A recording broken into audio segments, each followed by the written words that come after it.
ma chère patrie, qui est la Slovaquie. Alors voici, vous voyez déjà le drapeau, mais sinon, voilà, le drapeau slovaque, qui en fait, il contient des couleurs traditionnelles slaves, qui est le blanc, le bleu et le rouge. Et puis le blason de la Slovaquie, que vous voyez ici. Du coup, c'est la double croix d'argent sur le pic central des trois collines. Et la double croix symbolise en fait la tradition de Cyril et Méthode, qui étaient des apôtres byzantins, qui ont amené cette double croix pendant la christianisation de l'ancien territoire de la Slovaquie. Les trois collines symbolisent, ce sont des symboles du pays parce que ce sont les trois collines ou les trois grandes montagnes qu'on a en Slovaquie, Tatra, Matra et Patra. Ça c'est la Slovaquie en Europe. Du coup, nous en Slovaquie on dit que la Slovaquie est au cœur de l'Europe, même si en France c'est déjà l'Europe de l'Est. Du coup, on a les frontières communes avec l'Hongrie, qui est au sud, l'Autriche, la République tchèque, la Pologne, et ici à l'est, c'est l'Ukraine. Et voilà la Slovénie, qui est un peu plus au sud. Voilà, je sais que c'est pas une différence énorme, mais voilà. S'il vous plaît, faites attention. Ça nous tient beaucoup à cœur. Voilà, j'espère que c'est clair maintenant. Tout d'abord, quelques infos pratiques, comme la superficie. On est un pays assez petit. Avant, on était dans un état avec la République tchèque. Le nombre d'habitants actuel, c'est à peu près 5,5 millions. La densité, à peu près 111 d'habitants par kilomètre carré. La capitale est Bratislava, qui est située à l'ouest du pays, ce que je vais vous montrer tout à l'heure. La langue officielle est le slovaque, qui appartient à la langue, ou dans une famille de langues slaves, qui est très proche avec du tchèque et du polonais. Après, peut-être quelque chose d'intéressant parce que, si j'ai bien remarqué, on n'est que 3 pays de l'Europe. Il y a Kosovo, la Géorgie et la Slovaquie. Et du coup, la Slovaquie fait partie... et l'Albanie, désolé. Excuse-moi. Et la Slovaquie fait partie, ou est membre de l'Union européenne depuis le 1er mai 2004.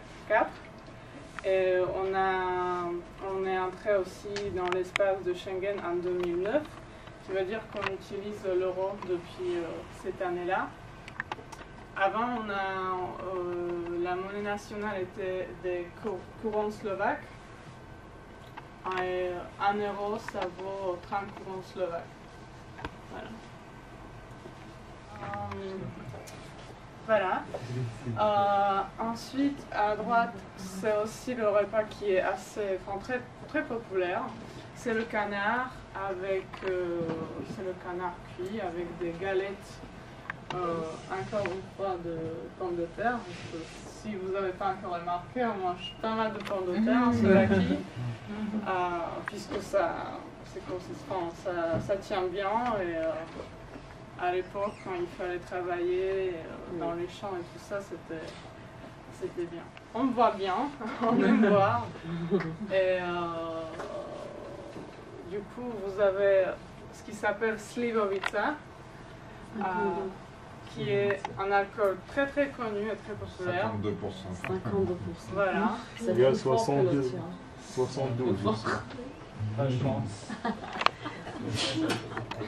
Et du coup, c'est à la base des prunes, de la prune.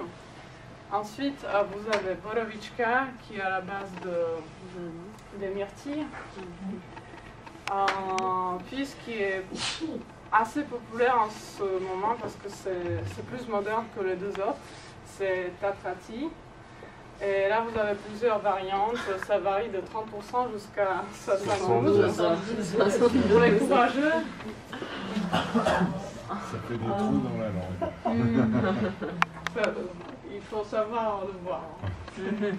T'as déjà essayé? Oui, oui. Et puis, on a quand même une boisson. Un coca. Voilà, c'est une coca tchécoslovaque. Puisque à l'époque de la Tchécoslovaquie, c'était très difficile d'avoir les produits de l'Est, du monde capitaliste. Et il se trouve dans la région plutôt à l'ouest de la Slovaquie. Donc ça, c'est à peu près la même tenue de la même région. Vous pouvez voir même comment les garçons sont habillés. Après, on a des tenues ça peut varier de la région en région. Oui, c'est ça. Donc là, vous pouvez voir une tenue qui est plutôt de l'est de la Slovaquie. Ça peut changer en matière, ça peut changer en couleur. La tenue qui est très très populaire, c'est celle-là, puisque les hommes, ils ont souvent une chemise ou un chemisier qui est assez court, et on voit le ventre. Et voilà, vous avez le dernier, il vient à peu près aussi de centre les 1654 mètres. Et là, vous pouvez voir en fait toute la panoramique des montagnes les plus hautes qui s'appellent les Hautes Tatras.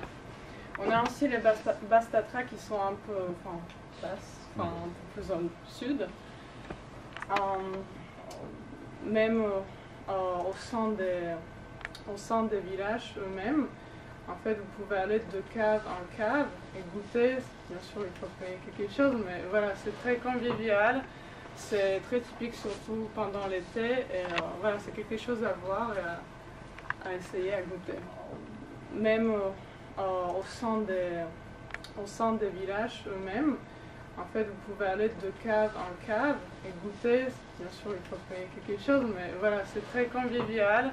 C'est très typique, surtout pendant l'été. Et voilà, c'est quelque chose à voir et à essayer, à goûter. Donc, est-ce que ça vous va si on les prononce tous ensemble? Oui. Alors, en slovaque, pour se saluer, on dit ahoj. Ahoj. Ça, c'est pas difficile.